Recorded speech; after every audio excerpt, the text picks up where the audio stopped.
Unexplained deviations in the orbits of Uranus and Neptune point to a large outer solar system body of 4 to 8 Earth masses on a highly tilted orbit, beyond 7 billion miles from the Sun. In the past 2 decades, astronomers have joined the search to look for one more planet in our own solar system. They designate such a planet Planet X, meaning both unknown and 10th.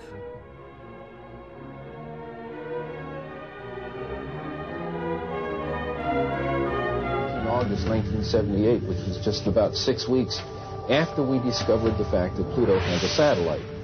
Once you have a satellite for a planet, you can determine how heavy it is. It turns out Pluto is very much smaller and lighter weight than we had thought, which meant that Pluto has no influence, no appreciable influence on the motions of the planets Uranus and Neptune.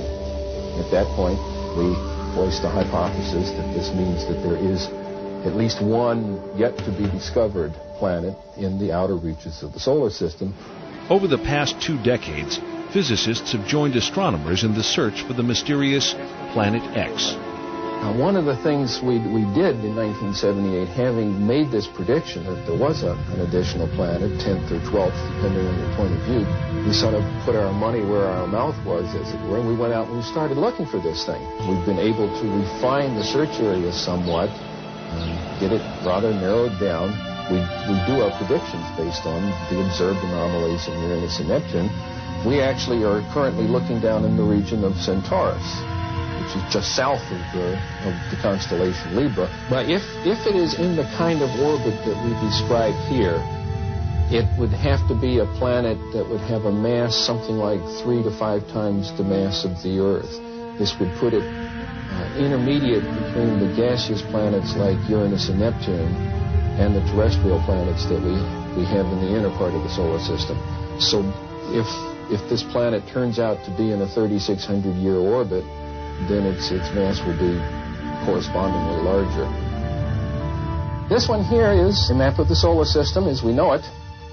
The inner planets, this is the orbit of planet Pluto. And this here is the orbit that I have proposed for the 10th planet. And here's where we think it is right about now in its orbit. If Planet X exists, we are not alone. However, today on this video is that just recently, news reports have come out that there may be a massive super-Earth type planet orbiting outside our solar system that we don't know about. And this is confirmed, and I'll put the links in the video description so you guys can check it out.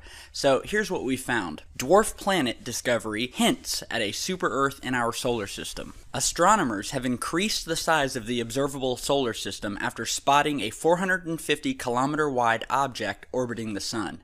The lump of ice and rock circles the Sun at a greater distance than any known object. If its size is confirmed, it could qualify as a dwarf planet in the same category as Pluto. Researchers said that the discovery proves the existence of the inner Oort cloud, a region of icy bodies that lies far beyond the orbit of Neptune. And let's remember that Neptune is the most remote planet in our solar system. Until a proper name is decided upon, the body is known only as 2012 VP-113. According to the science journal Nature, the team that discovered it called it VP for short, or Biden, after U.S. Vice President Joe Biden. Its pink tinge comes from the radiation damage that alters the makeup of frozen water, methane, and carbon dioxide on the surface. Though exciting in its own right, the discovery raises more tantalizing prospect for many astronomers that a super-Earth, up to 10 times the mass of our planet, orbits the Sun at such a great distance that has never been seen. Astronomers found 2012 VP-113 by taking snapshots of the night sky an hour or so apart with an instrument called the Dark Energy Camera on the U.S. National Optical Astronomy Observation Telescope in Chile. When they turned the images into a time-lapse movie of the sky, they could see the new body moving against the background of stationary stars. This object has the most distant orbit known, Scott Shepard at the Carnegie Institution of Washington told The Guardian. It extends the known boundary of the observable solar system.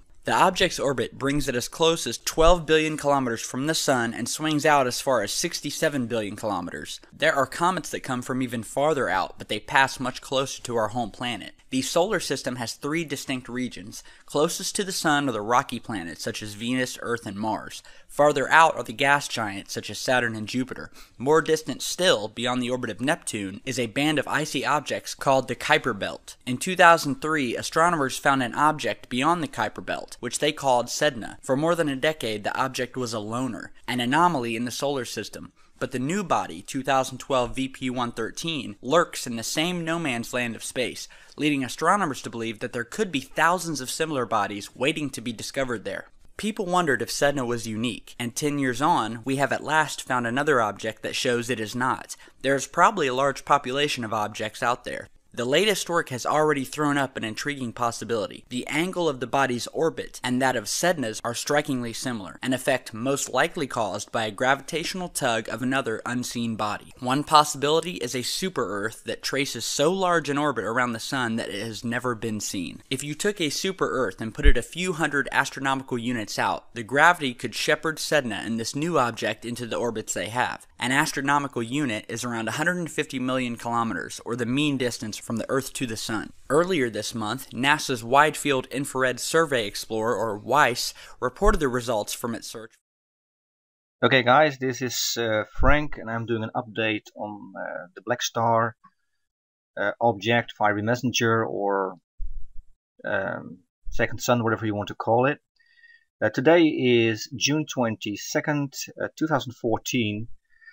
And the reason why I'm doing this update is because there is quite some confusion about the current lull period on the planet. There's not so much seismic activity as we had in April or May and March. And I wanted to get the picture clear myself, so this is why I'm doing the update. And I think I know the reason why this is happening, and I'll show that to you. This is an article that I wrote in January this year. It's about the fiery messenger, that's what I prefer to call it. And if I go down, you can see how I started the investigation. It started when I did some research on earthquakes, and I noticed that between 1700 and 1952 there were only 3 magnitude 9 earthquakes, and they all occurred with Uranus in approximately the same area in the sky. And I thought this is not a coincidence, and so I dug into that a little, and then I went into the history of Planet X, which goes back all the way to the 19th century. You can read it all here. This is the entire history. The interesting thing here is that astronomers in the early 80s actually confirmed what Uranus already indicated, which is an object on the western part of the constellation Orion, which is here. You can see this on the picture. This is the western part of Orion, and here's Uranus during those large earthquakes between 1700 and 1952. So it was actually the first confirmation for me. And then I found, here's the plane of the ecliptic, which means that the object is coming from the south and then slowly going upward into the inner solar system. There's actually a picture of this object, and here it is. You may wonder if this is the real object. I think it is. It was found by some guy on YouTube. He has the coordinates on the western part of Orion, and Google Sky. This picture was taken between 2000 and 2005, and Google Sky at the same coordinates is showing something completely different. It has masked the object completely, and I zoomed in, and I had some difficulty doing that. But if you don't zoom in and you just get your coordinates, you just see this as background stars or whatever. So you don't see it. It goes unnoticed. But if you zoom in and you know what to look for, namely this object. I mean, if you look at the stars here around it, they are at exactly the same position. So this has brightened up a little bit. The stars look brighter, but they certainly completely mask the object here, and they did that for a reason. And the blacked out box in Google Sky somewhere else near the western part of Orion is just a decoy. That's not at all interesting. This is what it's really about. And well, you can read this article for yourself, the Trail of Earthquakes with all the constellations. That's not what I want to do now. It's about the western part of Orion. It's about this object coming from the south. Why am I showing this to you? Well, what I noticed, if I go to EMSC here, and I wanted to know when exactly magnitude 8 earthquakes occurred during the last 10 years. Well, between October 4, I think in October it's where the database from EMSC started, to today, this time period, magnitude 8 earthquakes, I entered it here, and the events, there are only 13 of them. What's interesting about these earthquakes is that they all occurred somewhere between September and May. You don't see any of these earthquakes during the months June, July and August. And there must be a reason for it. There has to be. So I wanted to find out if that also fits the the theory or the pieces of the puzzle that I had so far that you can read here in this article. And in order to find that out, we have to go to Solar System Scope, and there it is. This is today, and let's see. What I want to do here is I want to line up the Sun with Orion. Orion. That's here. This is Orion.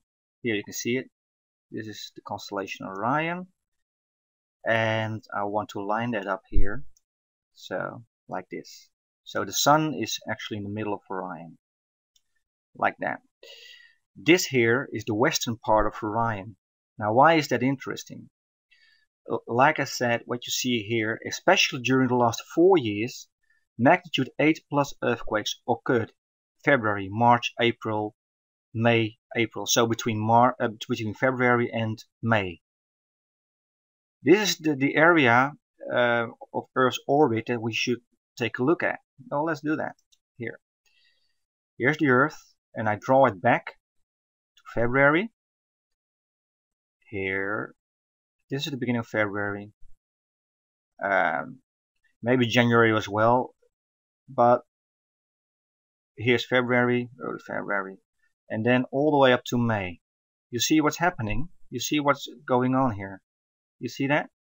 This is exactly the area where the Earth in its orbit around the Sun goes through the imaginary line drawn through the object coming from the south, from the western part of Orion. This is the western part of Orion area where the Earth goes through during this time period. So during February, you see that? This is February here, around here it starts. Here's where it starts. And these were the coordinates where Uranus was during those large earthquakes in 250 years' time. It was in this area. It's also in the western part of Orion. Can I get Earth? Yes, here it is. So, and this year in April, that's where it started. This was the highlight of activity around this area here. And if we look at this here from this side, you see that this is seen from the opposite side with the Earth in the Virgo constellation. There's Saturn there in Libra constellation. I don't think Saturn deserves to be followed any longer, because I don't think that Saturn is a catalyst anymore. I believe this is the case because I can't find any pattern anymore, any pattern that we can recognize and that we can follow. There's confusion because I expected large earthquakes in the month of May. Instead, they occurred in April. And I believe the only explanation, I mean, we had 8 magnitude 7 plus earthquakes, 8 of them in 19 days, in the first 19 days of April. Under normal circumstances, that's a yearly average. You know what I mean? this is, I mean, this is insane. 8 magnitude 7 plus earthquakes. We had April 1, we had the magnitude 8 earthquake in Chile, and then followed by 7 magnitude 7 plus earthquakes until April 19. And then throughout the month of May, we also had quite some magnitude 6 earthquakes, and then also that went down after May the 20th or so, which is here. And here you can see the Earth is really going outside the area of influence on the western part of Orion. You see what I mean? So if I put the Sun back, I line it up again with Orion here, and we draw the Earth further in its orbit, the question is, when will things become interesting again? Well, that depends a little. We don't know exactly where the object is. This area, this is very important to understand, this area here is a lull period area. And this is because the Sun is actually shielding the Earth from the black star influence. That's what's happening here. You see?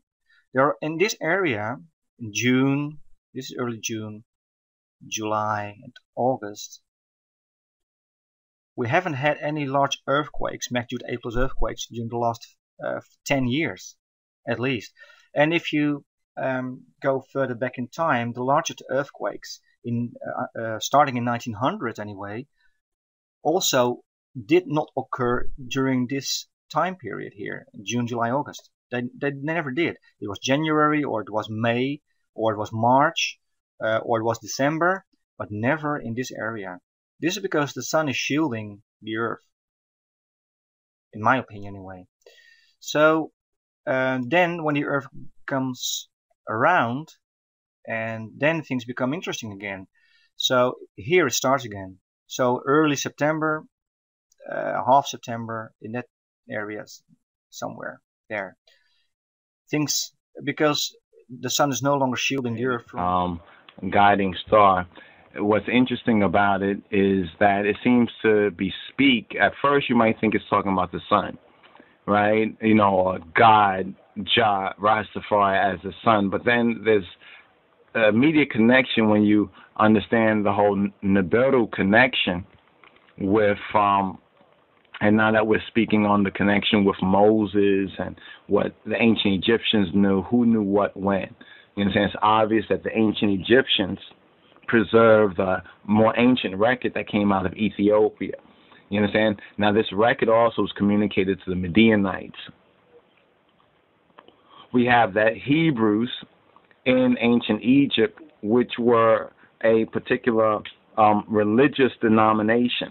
Now in ancient Egypt, like in this society, we all communicate out of certain similar symbols, you know, how symbols are used. Now how they're interpreted in different religious orders, it differs. Now what we have right here in ancient Egypt, we can see this whole idea, like even right here, this idea of a birth within this orb right here.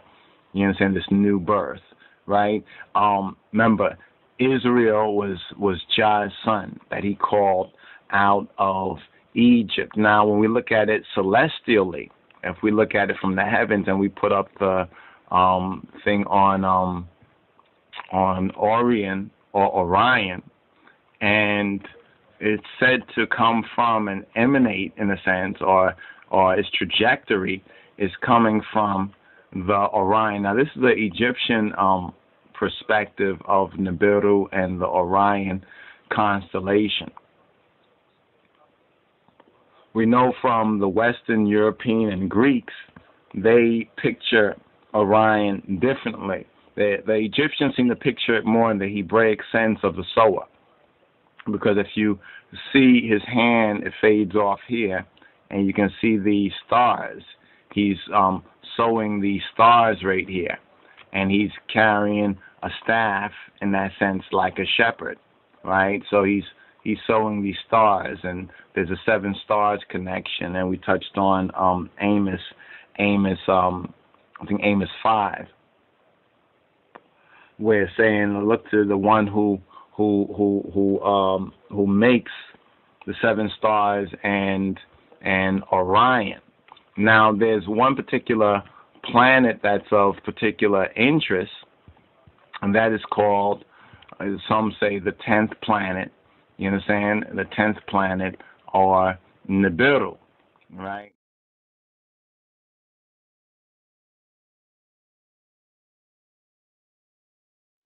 You to vote on the news, and here's the winner. There's a huge hidden heavenly body right here in our solar system. Evidence is mounting that either a brown dwarf star or a gas giant planet is lurking at the outermost reaches of our solar system, far beyond the planet Pluto. According to the British newspaper The Independent, the object is 4 times the size of Jupiter. Experts say the presence of such a massive object could explain why a barrage of comets has been coming from that direction.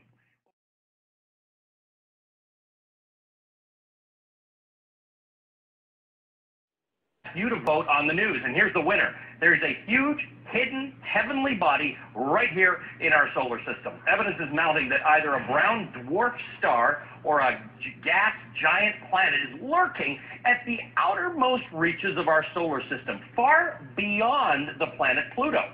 According to the British newspaper The Independent, the object is 4 times the size of Jupiter. Experts say the presence of such a massive object could explain why a barrage of comets has been coming from that direction.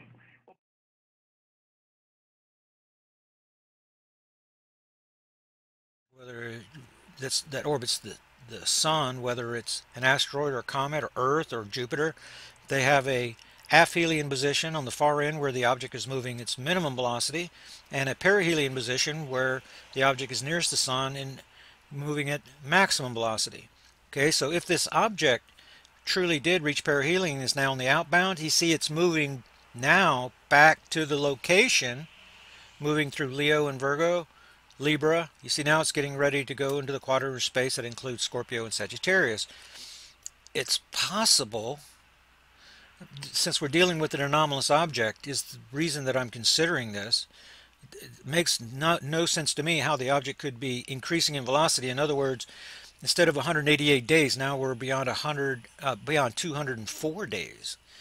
This object should be slowing down if I'm on the back side of the orbit, if you will. If the near side is the reaching perihelion and the far side is slowing down, going towards aphelion position, if you guys are following me, then I'm going to have to make room for that possibility. Even though the data doesn't appear to point that way, it's possible. A researcher sometimes gathers enough evidence and then draws a conclusion too early and then shapes everything to fit that. You know, that duck that walks like a duck and sounds like a duck and sounds more and more like a duck if you slant the data that way. And am I guilty of that? I'm not sure yet, but I want to keep an open mind. And I think you guys will find the questions that you will get into scripture some, and he's asking about survival group sizes and things like that. And he asked me about Gil Broussard, and his work mirrors that of the Harrington model, and he's the planet 7X guy. So it's possible. I'm going to have to give their work. I've been looking at it as disinformation, like I said, and so I'm going to leave that door open. I'm going to leave that folder open and see if the data doesn't point that way. That would explain some things that are inconsistent in my current modeling, actually. So the black star and the sandbox type program model. See, when you look at this video right here, then a question came in from Kale. And he's going to be looking at the sandbox model. That's where you look at a picture of the inner solar system, and then using that model, it's going to predict how the objects inside the inner solar system are going to react to a heavy mass object that comes in. Problem is that the gravity well shape of the sun, the Earth, Jupiter, they're all the same. They're just larger and smaller. But the Earth, Jupiter, and Saturn, the Sun, are made up of regular molecules that are filled with air, like balsa wood, in comparison to the black star that all the subatomic particles are compressed together. So you're going to get a I use the example of putting a bowling ball in the middle of your king-size bed. That gives you the shape of the gravity wells, and it's one way to look at gravity well. It's actually 3 dimensions. Okay, but with a black star type object where all the objects are compressed together, then you're going to take a pool stick and put it in the center of your bed and then put your car on top of it. It's going to push the well way, way, way, way down, and microlensing is going to be perfected, and that's one of the reasons that you can't see it. Along with the perspiration, release of subatomic particles, like every star does, releases its outer skin, then it causes it to perspire and then become cold. Remember that the visible spectrum is the electromagnetic spectrum. I mean, light and radio waves and X-rays, all of these are electromagnetic waves. The electromagnetic spectrum is represented by taking your arms and putting them out as far as you can, and then the visible spectrum is about 3 inches in front of your nose. So there's plenty of space there. There's plenty of room for objects that we just can't see. And this object that I'm tracking is one of those objects. It's definitely not a planet. It is definitely a star-like object. And but whenever you bring in experts, pardon me, when you bring in experts, they always have a model to explain what's going on. As for example, the magnetic pole migration that's going on right now. Then there's a model. This happens 3 to 7 times every million years. Well, if I'm talking to one of these geologists, then he's going to have the explanation. But if we're being influenced by a black star and another magnet is in the inner solar system, then we're going to get, say, very much the same thing, but for a different reason. So that's that question came up on the recent radio show, why I'm not using more lettered people, and it's because they are all inside the box thinkers. And to run this investigation, you have to be able to think outside the box and stand there deliberately and well, reject the common interpretations. You know, what turned the magnetosphere around March 12th and 13th, 2012, 1 year and 1 day after Fukushima? See, that's a part of the research that traditional modeling is not going to even begin to explain, because that kind of thing is impossible. There's a story here on the list of train wrecks and derailments since April of 2013. Now, this is a little bit stunning that there's been this many train wrecks around the world, and trains colliding, being derailed. There's a lot of information there, and there seems to be a pattern with the earth changes that are going on. So whenever I looked over all the data for this week, then the Earth is still responding to our backsliding alignment, a shortening of the magnetic portal connection, heating up, but it is cooling off now. These stories of the magma chambers outgassing, these stories, pardon me, I'm having difficulty. These stories are diminishing now, although they are still happening. Just because we're in an earth change lull period does not mean the earth changes go away. That means that they decrease in frequency and intensity, right? Well, look at this value. This is a very important number right here. This is the 2.5 to 4 magnitude quakes. These numbers represent, this is the highest number, right, that has the caldera bulging and contracting values inside. We went from 225 to 312. That's the second highest number of the year, just recently. Now we're down to 178. What's going on? You see, you have a lot of movement here related to the volcanism that's still going on. But now, as things subside, this value is going to get down to about 140, but it's going to bounce up and down, up and down, up and down. And but wind up. See, next week I would expect to see maybe 240, 250, bouncing back up, but not as high as this number. Then this number, then these guys are going to bounce and go down, down, down until we get about to 140, 150 on February the 1st. That's what I'm expecting. So the indicators are pointing to the fact that we are definitely in the Earth change low period. You notice there's no reports of solar flares and things like that. We get that at the alignments. So I'm expecting to see the solar flare activity to heighten in May of 2014. That was March, and that was September in 2011, and that's all moving around to the left with my object. That's moving around left in the orbit diagram.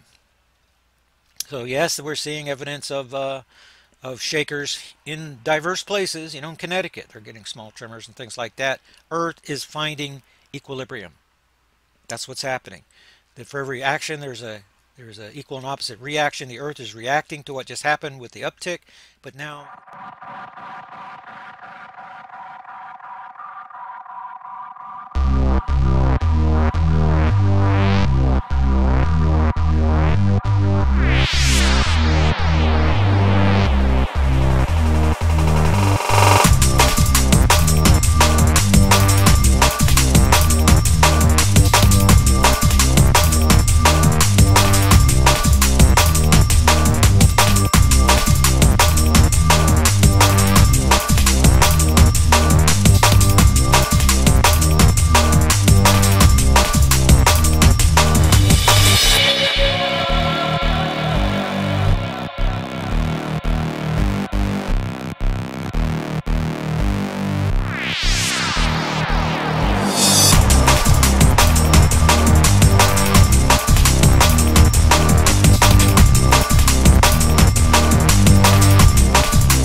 I would like to offer people the information that was passed to me by the extraterrestrials that are willing to help. If you get the latest update from the Fermi Gamma Ray Space Telescope, a cosmic jet was actually recorded in the Milky Way galaxy, which is 25,000 light years in every direction from the galactic plane. So in crop circles like this, you see a source of energy that is spreading towards the edges, and this energy is extremely fast, it's massive, and it's coming, and it's almost at near us. This is depiction of the Milky Way galaxy, and when it comes, it's going to hit the sun and produce something that is called a red giant phase.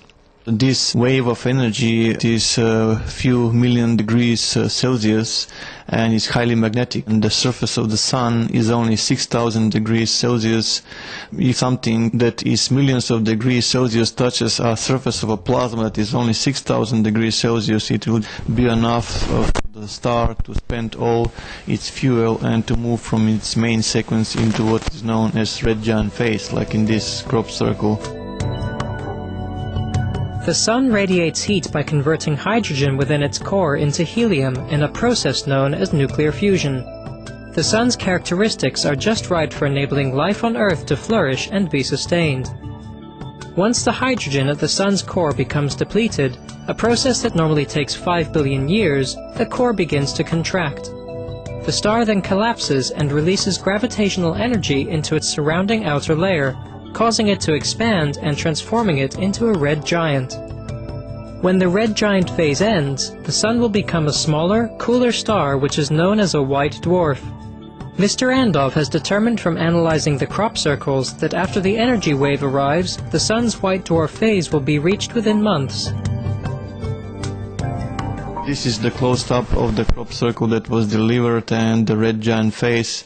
This is, in my perspective, one of the most important crop circles that were delivered. It appeared on July 15, 2008 on Aviary Minor in United Kingdom.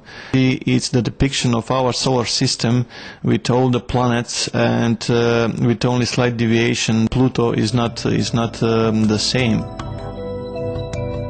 As it is possible to calculate the position of all the planets in the solar system on a specific future date, the alignment of the planets in the UK crop circle match what their position should be on December the 23rd, 2012.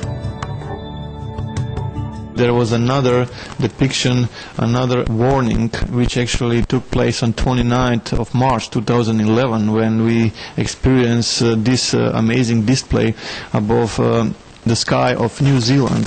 When people started to analyze those stars, they were matching exactly the same, December 23rd, 2012. This crop circle, the dragonfly symbolizing the extreme changes, and the phoenix, which is extremely important, is a mythological bird that lives a very very long lifespan, and when it recognizes that its life is coming to an end, it puts a fire into the nest and it burns to ashes. So from those ashes a new small phoenix is reborn. That's a symbol that the Sun is going to be reborn soon, so it's all a symbolic depiction. So red giant phase, is it scientifically possible? What are the consequences for the planets when the Sun becomes a red giant? It's going to do a slow expansion, which will begin on December 23, 2012, and it will culminate on 28th of March 2013. The Sun here is expanded and it had swallowed Mercury and Venus completely. That leaves Earth and Mars very, very dangerously close to the Sun. The energy emanating from the center of the galaxy will not just transform the Sun. Panayandov says it will make contact with the rest of the solar system as well. This energy, as is spreading towards the edges of the galaxy, it will also pass through all the planets, including Earth. So just for comparison, the hottest layer of our atmosphere is thermosphere, is around 1,500 degrees Celsius. Most of the time it's less than 1,500 degrees Celsius. So what happens when a cloud, which is highly magnetic and millions of degrees Celsius hot, touches with the atmosphere of a planet which is only, let's say, 1,500 degrees Celsius hot? It's just going to deplete the whole atmosphere. So there are plenty of changes on the 3D level that we need to be aware of. Mr. Andov has learned that our Sun has a companion or twin star located on the outer edge of the solar system. The Sun becoming a white dwarf will enormously change the relationship between these two stars. I will just need to mention this. The other celestial object spotted on the skies is actually a twin star orbiting around our star. And this energy that is approaching will hit that star also. And when it's going to hit that star, it's going to move towards the white dwarf. What we have seen in the astronomy, two white dwarfs are attracted by each other gravitationally. They start to rotate around each other, eventually they collide. And when those two will collide, they will produce a bigger star, which to produce enough light and heat that will provide the conditions for life again.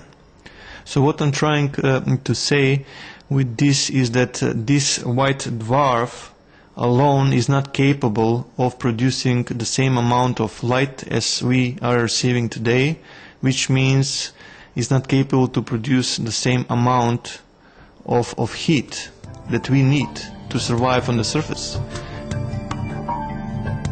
Mr. Randolph believes that the energy wave heading towards Earth need not lead to disaster. Rather, we can take steps now to protect our planet.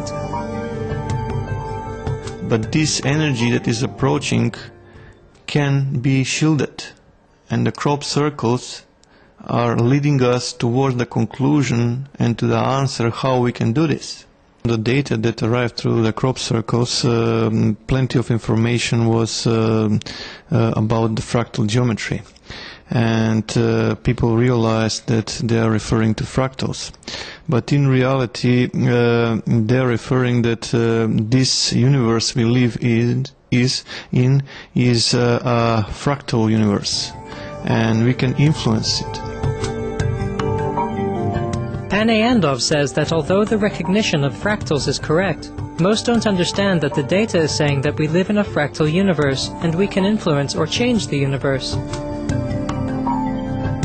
If you recall the research of Dr. Emoto about the water molecules, humans are able to change the crystalline structure, turn into something magnificent. We have the ability to influence one of the elements, water. But that's not where it stops. We have the ability to influence the fractal momentum or structure of the rest of the elements that are present on Earth. So that's the first momentum that we need to understand, that we have the capability, the power in us that is dormant, that if united it can produce a change to the matrix. So how can we do that? By combining energy. And the only known tool to me is meditation. Massive group global meditation, where millions of people can unite into one meditative oneness, and they can impact the fundamental structure of Earth. In addition to meditation, like Panayandov, many across the globe are calling on humanity to immediately end our destructive habits, including the slaughter of our fellow beings for food, so that we can preserve our world for future generations. People need to change. First thing is they need to realize that this world is a world that we're sharing with other species, and we have no right to kill anything. The first momentum is that people become vegetarians, because every time when they consume meat or fish, there is something definitely wrong going on. I will explain in this fashion. Let's say if a patient that goes to heart transplantation, before that he or she was not skilled into playing piano, violin or some other musical instrument. And after that heart transplantation and the patient had recovered, that same patient started to express fundamental skills and ability to play piano or violin, which was impossible in the past. What took place is simply like in computers. You put new hardware in, and if you have the necessary drivers, the processor will recognize the new hardware and it will make it functional. In this same particular case, that previous host that was hosting that heart was extremely skilled in playing violin or piano, and that same knowledge was passed to the new owner. The brain had decoded through the DNA. So imagine when people consume meat. That animal, before it was killed, had suffered a trauma, a stress, a terror, which was condensated into the structure. And when we consume that stuff into our bodies, we actually inherit the same emotion, the same energies, and it produces a DNA virus. And this DNA virus further goes to diseases and completely lowers the vibration. So it's lowering our vibrational field. And without a proper vibrational field, we cannot tune into this meditative oneness that we are talking about. And what is more, even important, that we don't need to kill animals or fish, because we are light beings and we can exist on vegetables, even on prana, if some people go towards that path. Thank you, Panayandov, for sharing with us the valuable knowledge you have gathered from extraterrestrial sources regarding our universe. Your message of hope, which asks humanity to quickly embrace vegetarianism and practice group meditation to safeguard our wonderful planetary home, is a beautiful one.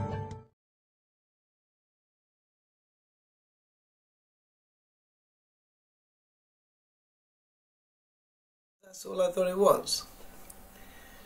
But now that I know that, you know, the pesticides and fertilizers that they use on our crops are full of fluoride as well. I mean, you're getting much more fluoride from the outer leaves of a lettuce and the outer skin of a potato, grapes, raisins, obviously, and most crops. Yeah, so we're getting a lot of shit basically in our food. And then with meat, obviously the cows, whatever, pigs, they drink presumably tap water. Not going to get mineral water, are they? Unless they're drinking rainwater from puddles, but don't know about that either. I don't think they allow too many puddles because of mosquitoes. So they're drinking tap water. They're also getting shed loads of antibiotics. Oh yeah, my point was about the organic versus, yes. So I didn't realise that the organic was quite so different, so that if they haven't used fertilisers and pesticides, then this food, and if they've watered it, well, I suppose they might have to water it, but generally maybe just the rain waters it. So then, yeah, then you are getting good food. And this what makes sense to me, because I always knew that, well, I always felt that they don't want to kill everyone on the planet. They want to keep the in crowd. So it probably is other human beings that have done this, that are doing this. And they've just had knowledge for a long time. And so they want to keep some, obviously. And all this stuff with the Illuminati and Illuminati signs keep those people in the know. So organic was probably something for them. We're going organic now, which means the rest of the food is going to be dodgy. Well, I advise anyone with their food to take off the outer layers, because I think the worst bit is the pesticides. There's a lot of fluoride there, and a lot of fluoride compounds, and some of these are the worst, you know.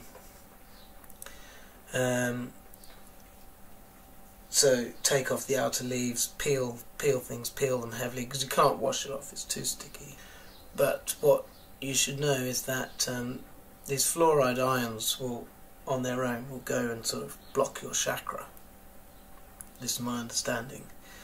But if you've got things in your body, calcium, vitamin C, magnesium, they will bond with the fluoride and you'll poo them out quite happily. But I think sodium, I think there's a bit of a unsurety on sodium whether that's okay or not, because sodium seems to be absolutely everything. It's salt, I suppose. Yeah, and Europe table salt, there's your fluoride there. So, aluminium, very bad. When if the fluoride ion goes with an aluminium particle and becomes aluminium fluoride, whatever, that's nasty.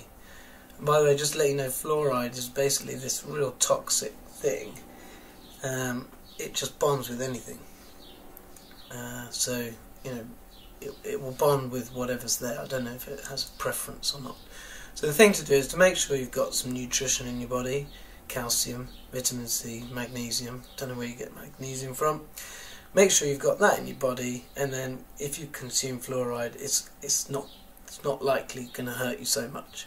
But you really want to cut down on your fluoride intake, and fuck knows what else they put in the water. Remember, when we're talking fluoride, we're always talking parts per million. So apparently on the outer leaf of a lettuce you've got 180 parts per million, which is really, really high. And they claim the safe levels to have in water was 1 part per million. Now they've upped it to 1.5 parts per million. But you're drinking a lot more. You know, when you consume water, you're consuming large quantities. So if you talk about a raisin that might have 44 parts per million, you know, raisin's quite small, isn't it? Because the grapes, again, they spray pesticides on the grapes. It's really sticky, you can't get it off. And it's difficult to avoid, so the main thing is to make sure you have nutrition. And this, obviously, this is why I'm thinking that the rich people, they're going to be, or the people who are in the in-crowd of the whoever's doing this, they're going to sort of know this. They'll probably eat all organic food. You know, I suppose if someone said to me, right, we're only going to let 1 million people live on this planet from now on. You're in the million people, but you better not tell anyone else. If you tell anyone else, then we're going to kill you. You know, I suppose I'll probably go along with it. Luckily, I don't have to face that decision. I say luckily because I wouldn't want that dilemma. God, that would be weird. So anyway, I'm in the masses here, along with everyone else. I'm not scared. Yeah, bring it on. You know, I'm happier each time I find out something. I mean, I listen to the BBC Radio 4. I've been listening to it for years. I thought, you know, they'd be covering all the angles. I suppose about a year or two, I've been coming to the conclusions that no, certainly not getting everything at all. You've got to come to YouTube for that. God bless YouTube. Yeah, you've got a lot of wrong information here and a lot of people's opinions, but you just have to sort of try and understand everything for yourself. Okay, to the warning. What they've been doing the last few years. Lowering our immune systems. Oh, well, they might have started this before with antibiotics. I don't know if I mentioned it earlier, by the way, when I was talking about cows, the meat we eat, you know, they drink the water, but they're all on antibiotics, all these cows. So even if you try and avoid antibiotics, you end up getting it through the meat you eat. It's a bit of a pain. Yes, so the warning. Weakening our immune systems. The last 3 years, they've been spraying chemicals into the skies, into the atmosphere. Okay, we know it's chemtrails. A lot of people dispute it, saying, you know, contrails, but it's hard to remember, but I do not remember having those long clouds coming out of aeroplanes. I remember contrails, they go across, they leave a bit, and it goes away. I remember foggy days, I remember clear days, but I don't remember waking up in the morning, going outside, blue sky, load of planes crisscross ahead, all leaving long white streaks, and then by 10 o'clock it's just all a haze. I don't remember that.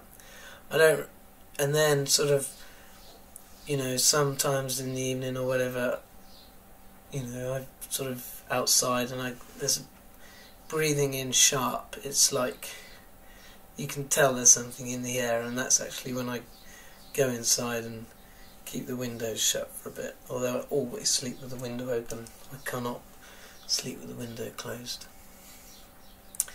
So what they're doing is this like aluminium dust that they're spraying into the clouds, into the sky. Now I think there's two reasons that they've done this. And I think one reason is to mask the strength of the sun. The last few years, we've had quite mild winters, we've had crap summers, because it's just been cloudy, but there's been no rain. And that was the thing that I was finding funny, it's like, oh, we've got all these clouds, but there's no rain. And, but we've got some rain now, I mean, that's good. So, but also, this aluminium and barium, I think, as well, eventually drifts back down to the ground, and we're breathing it in. And that will weaken our immune systems. So here we go. They're making us depressed, unenlightened, unhappy with the fluoride. They've now weakened our immune systems. Then the next step is to release the virus. You'll have all these depressed people, and obviously depression can lead to anger. And then they release a virus. Biological weapon. That's what it will be. I've only just thought that now. At the Olympics, it's not going to be a dirty bomb. It is going to be dirty, but it's going to be a biological weapon, I think. And then they'll say, well, probably hand out some tablets. Well, I don't know exactly what it's going to be, but I think it's going to be this summer. I think all the hype about December 2012, I think that's a smoke screen. I think that's misinformation to make people think, you know, they're not going to worry about things up until the late stage of December, and by then we'll already have had what we're going to have. I don't know about Nibiru. Nibiru makes sense to me in some ways. I sort of believe in a Planet X, but I think if there was anything coming, we would have definitely seen it by now. The pictures we're getting on YouTube's nothing. It was supposed to come round in May, June time. Well, it didn't, did it? Yes, it did, and we didn't notice it. It's possible. Something is going on with the sun, though. I mean, either the sun's getting stronger, or it's the global warming effect. But my God, when the sun comes out and it's clear, it is hot. I mean, March, we had some sunny days in March, and I was wearing my shorts straight away. It was like summer. It was like a nice summer's day then. And then we had the hot spell in May, and that was hot. It was uncomfortable hot. It wasn't nice. I didn't want to be in the sun for too long at all. It was too strong. I mean, it's okay probably if you're on a beach and you can dip into the pool or whatever, but not when you're working and stuff. So, I think I've summed it up. That I think something's going to happen during the Olympics because of some dreams I had a few years ago.